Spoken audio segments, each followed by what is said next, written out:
सबसे पहले सदर साहब आपकी तरफ आऊंगा सर। जब हम 5 साल की बात करते हैं इकोनॉमिक सर्वे की, तो इस 5 सालों में एग्रीकल्चर सेक्टर हम कहां तक कामयाब हुए और जो इसकी ग्रोथ है एग्रीकल्चर सेक्टर की, आप समझते हैं 5 सालों में जो हम कर पाए हैं उसके मुताबिक हुकूमत जो पॉलिसी कर रही है, ला रही है, दुरुस्त है? मेरे ख्याल में एग्रीकल्चर सेक्टर में हम बेहतरी की बजाय तनज़ली की तरफ ही गए हैं। अगर हम ओवरऑल देखें तो हमारे यहाँ प्राइसेस तकरीबन हर आइटम्स की बढ़ गई हैं। अगर हम कॉस्ट की तरफ देखें तो जितनी भी जो एग्रीकल्चर से रिलेटेड कॉस्ट है, चाहे वो पेस्टिसाइड की है, चाहे वो फर्टिलाइजर की है, चाहे वो सीड की है, चाहे वो इलेक्ट्रिसिटी की है, वो पहले से डबल की तरफ वो जा रही है। और हमारा जो एग्रीकल्चर है वो एक्सपोर्ट में भी इतनी अच्छी परफॉर्मेंस जो है वो नहीं दे सका। अभी इस साल में कुछ परफॉर्मेंस राइस से रिलेटेड बेहतर हुई है, अदरवाइज बाकी जगहों पे चीजें ऐसे नहीं है। अगर आप देखें तो जो ओवरऑल प्राइसेस हैं, अगर आप गंदम की देख लें तो 5 साल पहले तकरीबन जो है वो 2001 पे रेट था और आज वो 3,500-4 हजार के ऊपर है। इस तरह चीनी का देख लें तो उस वक्त तकरीबन 80 के पर केजी रेट था, जो अब बढ़ के तकरीबन 160-170 रुपए पे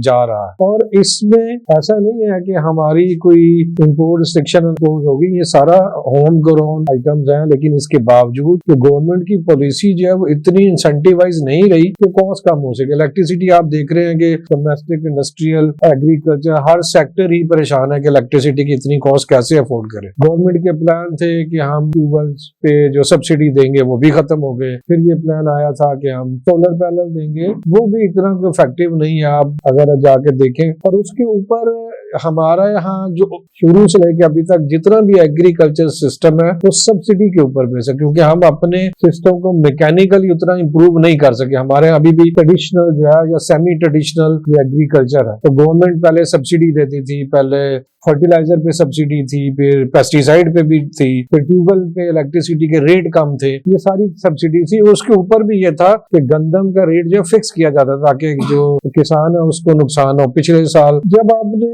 उसको फिक्स करना छोड़ दिया, जो इंसेंटिव मिलता था मार्केट को आप जो है वो कैप करते थे, वो खत्म करना छोड़ दिया, तो उसका नुकसान ये हुआ कि सारे का सारा फायदा जो है वो आड़ती को या मिडिल मैन को मिल गया, और किसान जिसको अपनी फसल बेचने पे जो कोई फायदा होता था, जो उसकी प्लानिंग थी, वो सारी की सारी जो है वो नुकसान में चलेगी। और 2 साल पहले आपने अनड्यू गंदम इंपोर्ट करके पूरे पाकिस्तान के किसानों का भट्टा बढ़ा दिया। कोई उसका ब्लेम लेने को तैयार नहीं कि वो इंपोर्ट हुई क्यों, किसने की, किसका फायदा हुआ, किसका नुकसान हुआ। वो गंदम जो है वो आपने इंपोर्ट कर ली बगैर किसी प्लानिंग के, बगैर किसी ड्यू डिलीजेंस के, और बाद में सारे का सारा बर्डन जो है वो किसानों को उठाना पड़ा। अच्छा सफदर साहब, एग्रीकल्चर सेक्टर का सबसे ज्यादा जो असर है वो मुल्क की जीडीपी पर होता है। आप समझते हैं जो मुल्क की जीडीपी है, इसकी वजह से ज़राअत में अगर हम कामयाब नहीं हो सके, हमारे मुल्क की जो जीडीपी है इसी वजह से पीछे है? नहीं, इस वक्त हमारा एग्रीकल्चर का रेट तकरीबन जीडीपी में कोई 23-25% है। ये नहीं है कि एग्रीकल्चर हमारा कोई 80% जो है वो कंट्रीब्यूट करता है जीडीपी के अंदर। आल्दो कि हम कहते यही है कि हम एग्रीकल्चर कंट्री है, लेकिन क्योंकि एग्रीकल्चर ट्रेडिशनल है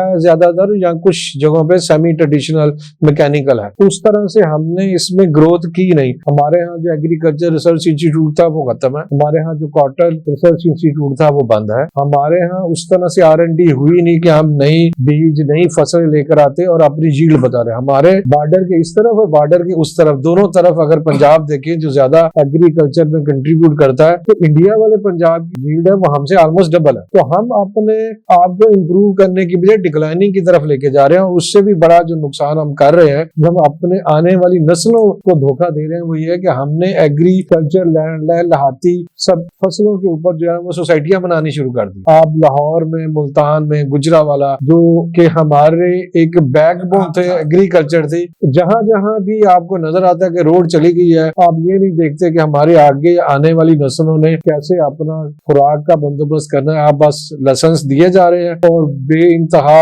बिला वजह और बगैर किसी प्लानिंग के जो है हाउसिंग सोसाइटियों को सारी एग्रीकल्चर लैंड जो है वो अलॉट करते जा रहे हैं। अच्छा, एग्रीकल्चर सेक्टर का हमारे टैक्स में कितनी कंट्रीब्यूशन है? अगर फेडरल में देखें तो ना होने के बराबर है डायरेक्ट, क्योंकि 2% के बराबर कहते हैं टैक्स में से कंट्रीब्यूशन है एग्रीकल्चर सेक्टर। राइट भी फेडरल में तो इससे भी कम हो, क्योंकि जो आपने एग्जम्पशन दी हुई है एग्रीकल्चर को, तो अंदाजा वहां पे तो टैक्स पे ही नहीं होता। जो फेडरल को टैक्स पे होता है वो है जो आप इनडायरेक्टली ले रहे हैं कि आपने फर्टिलाइजर पे लिया, अपने बिजली को बिलों पे टैक्स कलेक्ट किया, इस तरह से आते। डायरेक्टली तो इनकम जो एग्रीकल्चर है वो फेडरली तो एग्जाम्प्ट कैटेगरी में आता है। सफदर साहब, आज तो हम 5 साल की बात कर रहे हैं, लेकिन 78 साल में भी देखा जाए तो एग्रीकल्चर सेक्टर में कोई हमने आज तक बीज अपना बनाया, खाद अपनी बनाई है, कोई चीज है जिसको हम कह सकते हैं ये पाकिस्तान की अपनी प्रोडक्ट है और जो दुनिया में मशहूर हो? देखिए, हम कुछ कर रहे थे, लेकिन हमारे यहाँ प्रॉब्लम ओवरऑल यही है कि हम R&D को अपने लिए कोई वैल्यूएबल समझते नहीं है, समझते हैं कि ये हमारी सबसे फजूल काम है। हमारे यहाँ मुरीद के पे राइस रिसर्च इंस्टीट्यूट था, हमारे यहाँ कॉटन रिसर्च इंस्टीट्यूट था,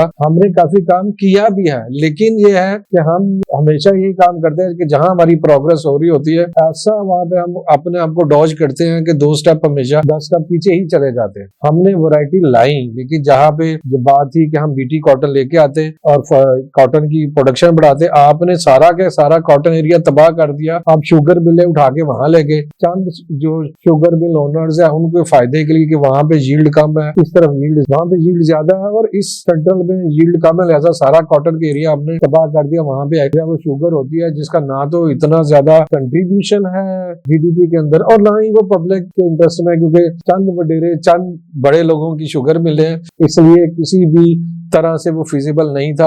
आपका अपना जो 50 साल आपने बेनिफिट लिया आपकी टेक्सटाइल इंडस्ट्री बूम की और आपकी कॉटन क्वालिटी के ऊपर वो बूम की, ये एक बड़ा फैक्टर था और आपने सारे का सारा कॉटन एरिया तबाह कर दिया। जहां राइस की एरिया था वहां आपने जो है वो सब जो है दे दिए रेजिडेंशियल सोसाइटीज को, जहां आंबों का एरिया है वहां आपने DHA बना दिया और अब आप जो है वो। सफदर साहब, वैसे चलो एक हम कह सकते हैं एग्रीकल्चर मुल्क था हमारा मुल्क का नारा भी यही था शुरू में, एग्रीकल्चर मुल्क है हम। क्या आज हम शर्मिंदा हैं इस बात पर कि हम एग्रीकल्चर मुल्क हैं तो हम अपनी कुछ चीज पैदावार अपनी खुद नहीं कर रहे? इस पर शर्मिंदा होने की जरूरत है? देखिए, हम कर तो रहे हैं, लेकिन जितना कर सकते हैं या जितना पोटेंशियल है उतना नहीं कर रहे हैं। हमने बहुत सारी प्रोग्रेस की, जैसे अगर आप देखें तो आपने आलू की फसल में बड़ी तरक्की की, बड़ी यील्ड है उसके अंदर, लेकिन वो यील्ड भी प्योरली हमारी नहीं है। वो जो इंटरनेशनल उसमें काफी बड़ा हाथ पेप्सी को लगे कि उसने अपनी लेज की वैरायटी को इम्प्रूव करने के, लेज की प्रोडक्शन को इम्प्रूव करने के पूरा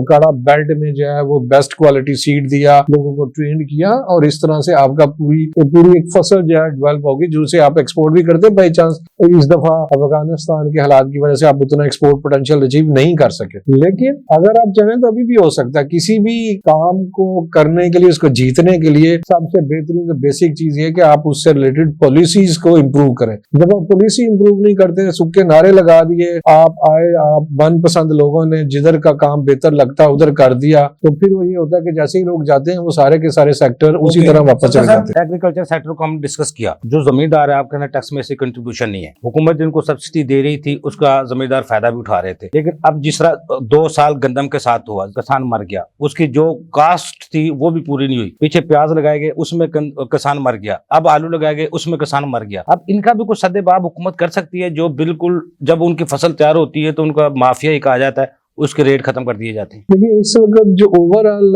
गवर्नमेंट की पॉलिसी है वो है डिसेंट्रलाइजेशन की और ये प्रोटेक्शनिज्म को खत्म करने की। हमेशा प्रोटेक्शनिज्म जहां भी आएगा, सब्सिडी जहां पे भी आएंगी, वो उस सेक्टर की तबाही का ही बायस बनती है, क्योंकि लोग ये समझते हैं अच्छा मैं कुछ करूं ना करूं, मुझे गवर्नमेंट में तो इतना फायदा दे ही देना। जैसे अगर आप कल से कह दें कि जी एग्रीकल्चर को इलेक्ट्रिसिटी फ्री है, जो फर्टिलाइजर है वो 50% कास्ट पे मिलेगी, तो लोगों को आज जो कर रहे हैं उसी के ऊपर फायदा होना शुरू हो जाएगा और उन्होंने भी कसम उठा लेनी है कि हमने इसको इम्प्रूव ही नहीं करना। तो लिहाजा मेरी राय में, और अगर आप इंटरनेशनल प्रैक्टिसेस भी देखें, जहां जहां सेक्टर में सब्सिडीज हैं, प्रोटेक्शन है, वहां कोई प्रोग्रेस नहीं होती। जहां गवर्नमेंट इंसेंटिवाइज करती है, पॉलिसीज बेहतर करती है, वहीं पे फायदे होते हैं। लोगों को आप जो है वो सब्सिडाइज लोन दे ताकि लोग अपनी प्रोग्रेस करें। तो जो भी आपने इंसेंटिव देना है वो किसी बेहतरी, किसी ग्रोथ, किसी यील्ड के साथ लिंक होना चाहिए, ना कि आप इनएफिशिएंसी के ऊपर जो है वो इंसेंटिव देने शुरू करें। अच्छा सफदर साहब, हमने अब एग्रीकल्चर को डिस्कस किया, फिर हमने एक नारा लगाया इंडस्ट्री का। हमारा मुल्क अब इंडस्ट्रियल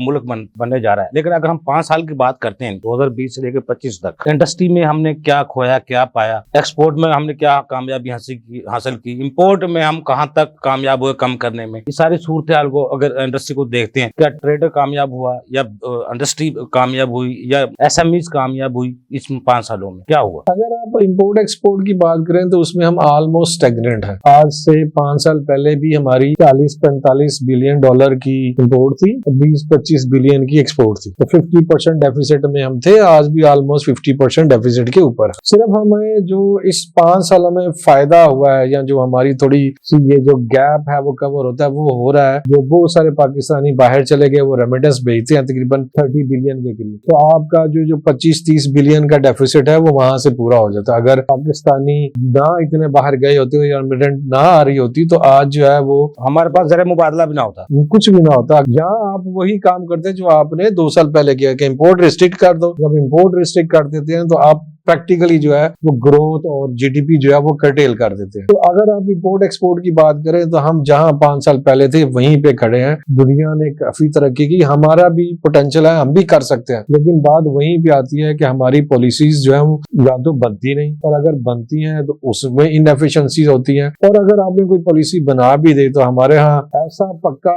सियासतदानों का आपस में एग्रीमेंट है कि एक जाएगा तो दूसरे की पॉलिसी जो है वो, अब कोई जो अच्छी पॉलिसी है वो उसने कंटिन्यू नहीं करनी, लिहाजा अगर कोई पॉलिसी बनती भी है तो वो डिसकंटिन्यू हो जाती है। दूसरी बात आपने की है इंडस्ट्रियल की। देखिए इंडस्ट्री 2 तरीकों से कामयाब होती है। एक ये कि आप उसे इंसेंटिव दें कि वो एक्सपोर्ट में जाए, जो चाइना मॉडल है कि आपने इंसेंटिव दिया कि लार्ज स्केल में जाएं, आपको हम सस्ती बिजली देंगे, एक्सपोर्ट जितने डॉलर करेंगे उस पर इंसेंटिव देंगे। लिहाजा लोगों ने जिसके पास 5 किलो की प्रोडक्शन कैपेसिटी थी वो 5000 टन पे ले गया। पाकिस्तान में एक्सपोर्ट ओरिएंटेड में जब इंसेंटिव आए तो एक्सपोर्ट से ज्यादा वो आपने इंसेंटिव दे दिया कि बिजली के बिल सस्ते कर दिए, गैस के बिल सस्ते कर दिए। जो हमारे पास एक प्रैक्टिकली टेक्सटाइल की एग्जांपल है जिसको पिछले 50 सालों में सबसे जीरो रेटेड सबसे ज्यादा सब्सिडीज दी गई जिनको, उसमें ग्रोथ इसलिए नहीं हो सकी कि अगर एक बंदा जिसकी प्रोडक्टिविटी 100% है उसको भी $2 मिले, वो बंदा जिसने सबसे लो क्वालिटी प्रोड्यूस की उसकी एफिशिएंसी 30% पर है, उसको भी हमने वही इंसेंटिव दे दिया। लिहाजा वहां पे किसी R&D का, किसी डेवलपमेंट का कोई फायदा ही नहीं था। सबसे बेहतरीन फायदा ये था कि काटन लो, धागा बनाओ, बाहर कर दो, कोई वैल्यू एडिशन की जरूरत ही नहीं थी। वही काम वो करते रहे और जैसे ही दुनिया वैल्यू एडिशन पे शिफ्ट हुई, बांग्लादेश ने इंप्रूव किया तो पाकिस्तान की टेक्सटाइल जो है ना वो बिल्कुल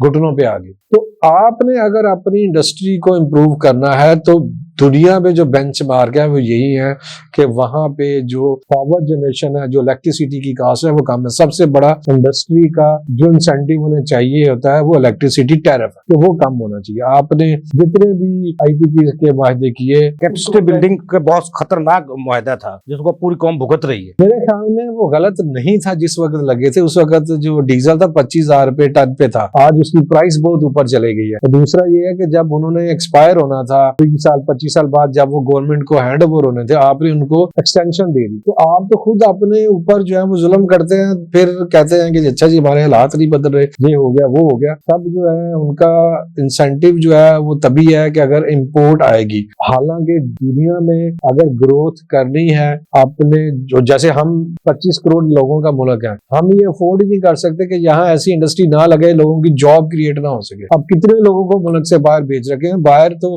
लोगों की 25 करोड़ आबादी नहीं है। अगर आप यूरोप देख लें कितनी उसकी आबादी, आप अपनी सारी यूथ को भेज दें तो वहां की आबादी पूरी हो जाएगी। इसलिए आपको करना ये चाहिए, जैसे आपने 4 साल पहले इंसेंटिव दिया, स्पेशल इकोनॉमिक जोन दिए, आपके चाइना से इन्वेस्टमेंट आई, लोगों ने खुद से पाकिस्तानियों ने इन्वेस्टमेंट की। इस तरह के आप इंसेंटिव दें, लोगों को स्ट्रक्चर्ड रिफॉर्म दें, स्ट्रक्चर इंडस्ट्रियल जोन दें और अपनी इलेक्ट्रिसिटी कॉस्ट जो है वो कम लेकर आए और आपके इंपोर्ट टैरिफ कम होने चाहिए। ये जो हमारे यहाँ इस सिलसिला चल गया है कि जी ठीक है हम लोकलाइज नहीं करते, हम इंपोर्ट पे टैरिफ बढ़ा देते हैं, उसका कोई फायदा नहीं होता। लोग अपनी जो है वो प्रोडक्ट जो है वो चंद साल डंप करते हैं पाकिस्तान में, जब पाकिस्तान में इंडस्ट्री खत्म हो जाती है वो अपनी प्राइसेस बढ़ा। हमारी पूरी इंडस्ट्री ज्यादातर इंपोर्ट बेस नहीं है, जिसकी वजह से सबसे ज्यादा मार पड़ रही है पाकिस्तान को। इंपोर्ट बेस इसलिए है कि किसी भी इंडस्ट्री को चलाने के जितने भी एलिमेंट हैं वो उनकी यहाँ पे आप कॉस्ट अफोर्ड ही नहीं कर सकते। जैसे अगर आप टेक्सटाइल को लें तो उसके केमिकल्स बाहर से आएंगे, अगर आप ऑटोमोबाइल्स के लें तो उसके इंजन बाहर से आएंगे। अगर आप इतना इंसेंटिवाइज करें कि जो चीजें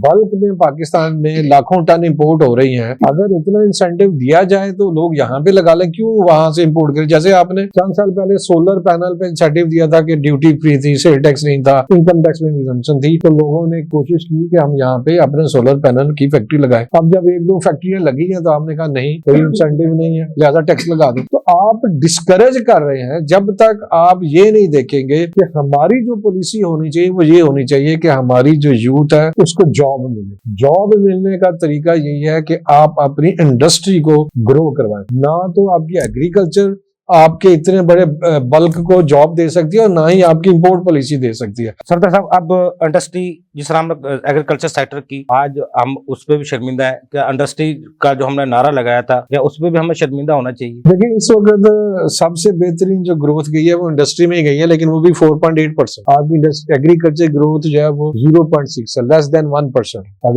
अगर समझें कि हम एग्रीकल्चर कंट्री है, जबकि हमारे मुकाबले में डेनमार्क एक छोटा सा मुल्क है, हमसे शायद उसकी आधी भी नहीं है जो लैंड एग्रीकल्चर है, उसकी प्रोडक्टिविटी देखें तो हमसे ज्यादा वो बिजनेस वो एक्सपोर्ट कर, और हम अगर देखें हमारे पास जो कल्टीवेटेड लैंड है शायद वो उससे 4-5 गुना है, लेकिन हमारी एक्सपोर्ट जो है उसके मुकाबले में सिर्फ 4-5% होगी। फिर हमने इंडस्ट्रियल का जो नारा लगाया उसमें भी नाकाम, ज़राअत का जो हमने नारा लगाया उसमें भी नाकाम। को तीसरा हल भी है अपने मुल्क की जीडीपी को बढ़ाने का? 3 ही सेक्टर है जिन पे आप फोकस कर सकते हैं शॉर्ट टर्म में, जो आपका ग्रोथ दे सकता है वो सर्विसेज सेक्टर, जैसे गवर्नमेंट जो है IT सेक्टर को प्रमोट कर रही है। इसी तरह अगर आप सर्विसेज सेक्टर को प्रमोट करें, बाहर की कंपनी को इंसेंटिवाइज दे, उन्हें प्रोटेक्शन दे, लॉ और ऑर्डर बेहतर करें, तो यहाँ पे जो यूथ का ज्यादा बोझ है वो सर्विसेज सेक्टर में कंज्यूम हो सकता है, वो है शॉर्ट टर्म पॉलिसी। लेकिन उसका इम्पैक्ट देखे ना सफदर साहब, अगर इंडस्ट्री पे इतने टैक्सेस लगाएंगे, लोग अपने इंडस्ट्री बंद करके अपना पैसा इंपोर्ट में लगा के वहां से ट्रेड करनी शुरू कर दी। देखिए, लोग शायद टैक्सेस भी दें, प्रॉब्लम यह है कि आपकी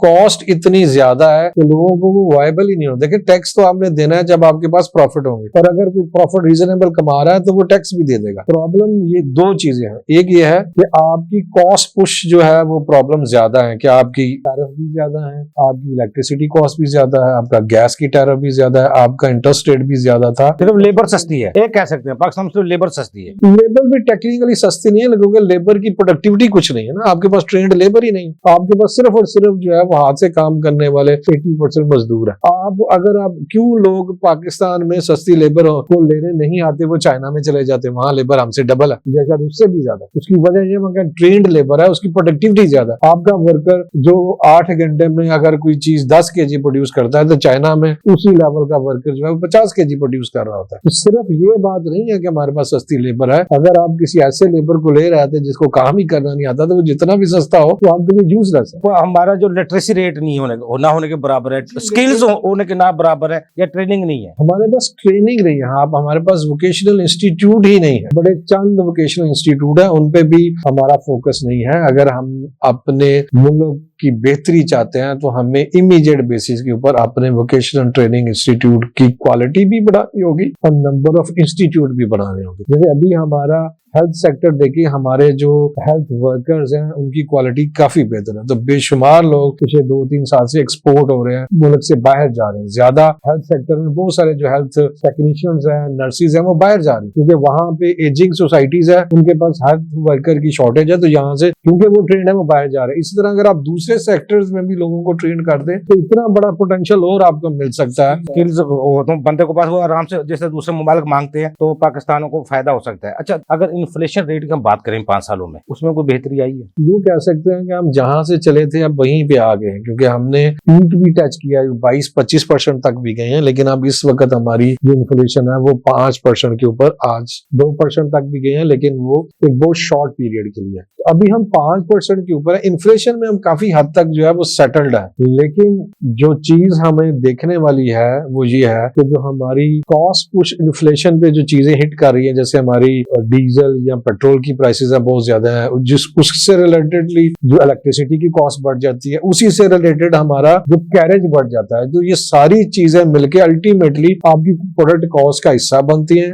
जब आपकी लोकल प्रोडक्शन बढ़ जाती है, फिर हर बंदे की कोशिश ये होती है कि वो चाइना माल ही खरीदेगा, चाहे वो डायरेक्ट लेकर आए चाहे इनडायरेक्ट लेके आए, जब तक आप अपने लोगों को इतना इंसेंटिवाइज नहीं करेंगे, उनके लिए प्रोड्यूस करना आसान हो सके, तब तक जो है यहाँ प्रोडक्शन के लिए लोग इन्वेस्टमेंट नहीं करें। सदर साहब आपको बहुत शुक्रिया। नाज़रीन, हमारा एक्सपर्ट की आपने गुफ्तगू सुनी। सिस्टम दुरुस्त हो सकता है, उसको लिए नीयत आपको अपनी दुरुस्त करनी पड़ेगी और सेक्टर से मुतल्लिका स्टेक होल्डर है उनके साथ बैठ के आपको मौशी पॉलिसी बनानी पड़ेंगी। इनसे बैठ के आपको टैक्स के रेट मुतय्यन करने पड़ेंगे। जब तक हकायक और स्टेक होल्डर को साथ नहीं बिठाएंगे, IMF की डायरेक्शन पे या ब्यूरोक्रेसी की डायरेक्शन पे जो भी पॉलिसी बनेगी, जो भी कानून बनेगा, वो न अवामी मुफाद में होगा, न मुल्की मुफाद में होगा। अगर हमने ज़राअत पर फ़ख्रिया अपनी पेश करनी है, फ़ख्र करना है, अपनी इंडस्ट्री पर फ़ख्र करना है, टैक्स निज़ाम पर फ़ख्र करना है, तो फिर सिस्टम भी वैसे ही बनाए जिस पे और अवाम को भी फ़ख्र हो। अगले प्रोग्राम तक के लिए अफजल को इजाज़त दीजिए। अल्लाह हाफ़िज़। पाकिस्तान जिंदाबाद। देखिए